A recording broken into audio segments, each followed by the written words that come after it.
இஸ்ரேலுக்கும் ஈரானுக்கும் போர் நடந்துட்டு நம்ம ஈரான் அந்த மாதிரி நாடுகளும் பெட்ரோல் தற்போது அமெரிக்கா வந்து ஈரான் மேல வந்து 3வது நாடா சேர்ந்து ஒரு போர் தொடுத்திருக்கு. ஆனால் இது வந்து 3வது உலகப் போரா உருவாக்கப்படுற காரணம் இருக்கு.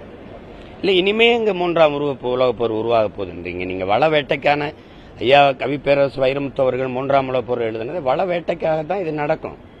அது நீருக்காக நடக்கும்ங்கிறத நம்ம எதிர்பார்ப்பு. இப்ப எண்ணெய்க்காக நடக்குது. அது சூழியல் போராளி வங்காரி மாத்தாய் நம்ம தாய் என்ன சொல்றா, உலகெங்கும் போர் என்பதே வள வேட்டைக்காக நடந்ததாண்டா, எல்லை விரிவாக்க நில விரிவாக்கத்துக்கு நடந்தது. அது வள வேட்டைக்கு. நீங்க ஆலிவர் ஹெம்பர் எழுதின நீங்க பிரிட்டிஷ் உளவாளியின் வாக்குமூலம் படிச்சீங்கன்னா அது தெரியும். சின்ன புத்தகம் தான்.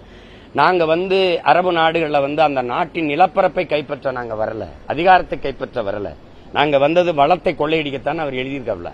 அது நீங்க படிங்க, தெரியும். உலக அரசியல் உங்களுக்கு புரிய வரும். அதே மாதிரி நீங்க ஜான் பெர்கின் எழுதின அமெரிக்க உளவாளியின் வாக்குமூலம், நீங்க அடியாளின் வாக்குமூலம் படிச்சாலும் உங்களுக்கு புரியும்.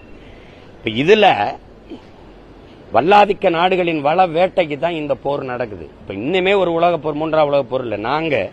நான் என்னுடைய இனம் 3ஆம் உலகப் போரை எதிர்கொண்ட ஒரு இனம். எங்களுடைய தலைவன், எங்களுடைய தமிழின விடுதலைக்காக எங்களுடைய தலைவன் கட்டி எழுப்பிய தமிழீழ தேசிய ராணுவம், விடுதலை புலிகள் என்ற ராணுவத்தை வீழ்த்துவதற்கு 22 நாடுகளின் துணை கொண்டுதான் நாங்கள் இறுதிப் போரில் விடுதலை புலிகளை வீழ்த்தினோம்னு அந்த நாட்டினுடைய ராணுவ அமைச்சர் கோத்தபாய ராஜபக்சேயும் அதிபர் ராஜபக்சேயும் பேட்டியில சொன்னது இருக்குது. 22 நாடுகளை எதிர்த்து ஒரு இனத்தின் ராணுவம் போரிட்டு இருந்தென்றால் அது உலகப் போரா இல்லையாங்கிறத நீங்க கேள்வி எழுப்பி பார்க்கணும். நாங்க 3ஆம் உலகப் போரை எதிர்கொண்ட இனத்தின் மக்கள். எங்களை எப்படி எல்லாரும் திட்டமிட்டு ஒரு தேசிய உரிமைக்கு நின்ற தலைமையை, அதனுடைய போராட்ட குழுவை, அதனுடைய இயக்கத்தை வீழ்த்தினீங்களோ அதே தான் இன்னைக்கு ஈராக் மேல நடக்குது, ஈரான் மேல நடந்தது. உங்களுக்கு தெரியும் எல்லாம். அப்ப வளமிக்க நாடுகளை வேட்டையாடி தனது கட்டுப்பாட்டுக்குள் கொண்டு வந்து வளங்களை சுரண்டுவதற்கு தான் இது. அமெரிக்கா தன்னிச்சையா காலு உண்டக்கூடாதுன்னு ரஷ்யா வரும், ரஷ்யா தன்னிச்சையா காலு உண்ட விட்டுறக்கூடாதுன்னு அமெரிக்கா அதுக்கு எதிராக வரும். வல்லாதிக்கத்தின் அழகு எளிய மக்களின் துணையா நிக்கிறது, அதுக்கு பாதுகாப்பா நிக்கிறது. இங்க வல்லாதிக்கத்தின் இது என்னன்னா, அது வேட்டையாடி அழிக்குது.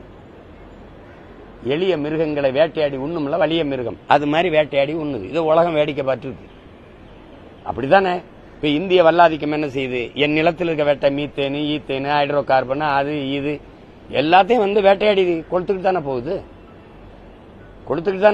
81 விழுக்காடு இந்திய நிலப்பரப்பில் வந்து நிலக்கரி என்னுடைய நிலத்துல தான் இருக்கு. தமிழ்நாட்டில் 66 ஏக்கரை இதுவரை சுரண்டிருக்க நீ நெய்வேலியில. அப்படியே மன்னார்குடி வரைக்கும் நீ போறதுக்கு திட்டமிட்டு இப்போ 26 ஏக்கரை எடுத்து வச்சிருக்க. நாங்க சொந்த நாட்டில் எங்கள் வளங்களுக்காக எங்க வாழ்விடத்தை இழந்துட்டு அகதியா அலைஞ்சுக்கிட்டு இருக்கோம்.